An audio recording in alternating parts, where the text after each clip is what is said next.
Sa kaugnay na balita, nakikipag-ugnayan na ang Department of Justice, National Bureau of Investigation o NBI at Bureau of Immigration o BI sa Timor-Leste hinggil sa deportation ni dating Negros Oriental Representative Arnie Teves. Habang nanawagan din ng legal counsel ni Teves na igalang ang kanilang karapatan sa oras na makalapag na ang kanilang kliyente sa bansa. Ang balitang yan sa pagtutok ni Boy Gonzales. Nagtungo na sa Timor-Leste ang mga representante ng Department of Justice, National Bureau of Investigation at Bureau of Immigration upang makipag-ugnayan sa pagbabalik sa Pilipinas ni dating Negros Oriental Congressman Arnulfo Teves Jr.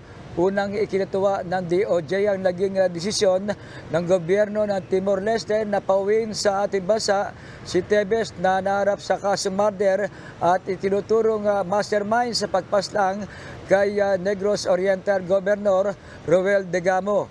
Ayon sa DOJ, naglabas ang Ministry of the Interior ng Timor-Leste ng deportation na document laban kay Teves kung saan hagad ng Justice Department na makabalik ng ligtas at nasa tamang proseso ang repatriation ng dating kongresista. Sa payag pa ng Presidency of the Council of Ministers ng Timor-Leste na itinuturing si Teves na threat sa national security at public order kung saan nararapat nitong harapin ang mga kaso. Bukod pa ito sa walang legal na authorization si Teves para manatili sa Timor-Leste.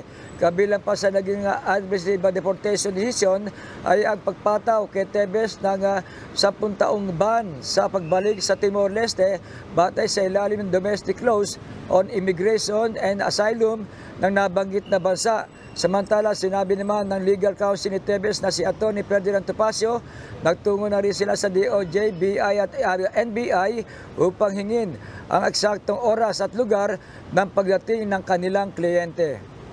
Para sa MBC TV Network News, ito si Boy Gonzales, una sa Pilipinas, una sa Pilipino.